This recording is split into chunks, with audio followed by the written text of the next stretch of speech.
একটা ছোট গ্রামে থাকত রফিক নামে এক সাধারণ মানুষ।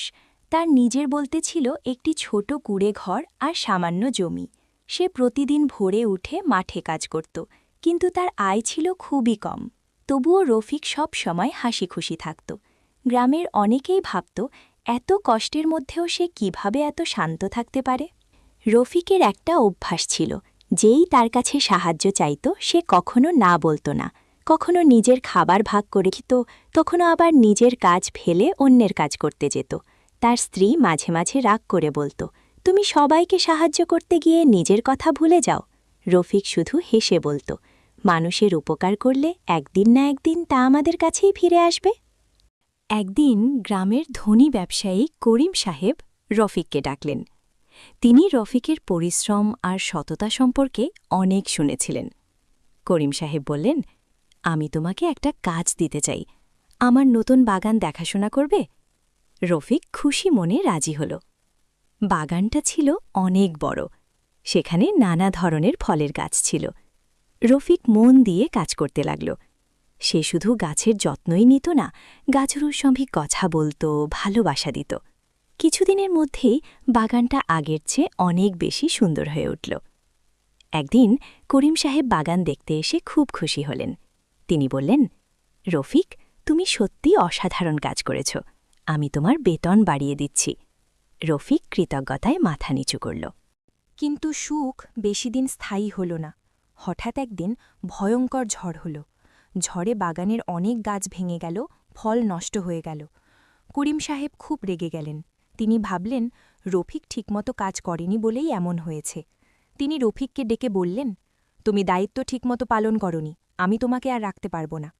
রফিক কিছু বলল না, শুধু মাথা নিচু করে চলে গেল। সে জানত সে নিজের কাজ ঠিকমতোই করেছে, কিন্তু পরিস্থিতি তার হাতে ছিল না। রফিক আবার নিজের ছোট জমিতে কাজ শুরু করল। আগের মতোই পরিশ্রম করতে লাগল। তবে এবার তার মনটা একটু ভারী ছিল।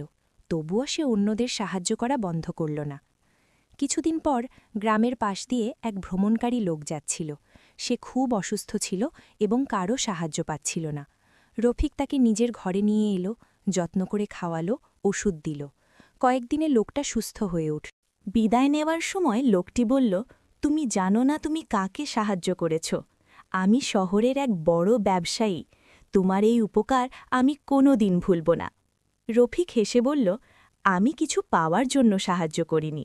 মানুষ হিসেবে এটা আমার দায়িত্ব। কয়েক মাস পরে সেই ব্যবসায়ী আবার গ্রামে এলেন। এবার তিনি একা নন, সঙ্গে অনেক লোক আর গাড়ি। তিনি সরাসরি রফিকের বাড়িতে গেলেন। রফিক অবাক হয়ে গেল। লোকটি বলল, আমি তোমার জন্য একটা উপহার এনেছি। সে রফিককে একটি বড় জমি আর একটি সুন্দর বাড়ি দিল। শুধু তাই নয়, তাকে নিজের কোম্পানিতে কাজের সুযোগও দিল। গ্রামের সবাই অবাক হয়ে গেল। যারা আগে রফিককে তুচ্ছ করত, তারা এখন তাকে সম্মান করতে শুরু করল। করিম সাহেবও নিজের ভুল বুঝতে পারলেন। তিনি এসে রফিকের কাছে ক্ষমা চাইলেন। রফিক শান্তভাবে বলল, আপনি যা করেছেন তা আপনার পরিস্থিতি অনুযায়ী ঠিক ছিল। আমি কোনো রাগ রাখিনি। রফিক এখন অনেক ভালো অবস্থায় ছিল, কিন্তু সে বদলায়নি। আগের মতোই মানুষের পাশে দাঁড়াত, সাহায্য করত। সে তার গ্রামের জন্য স্কুল বানাল, গরিবদের জন্য খাবারের ব্যবস্থা করল। একদিন তার স্ত্রী তাকে জিজ্ঞেস করল, তুমি এত কিছু পাবার পরেও আগের মতোই আছো কেন?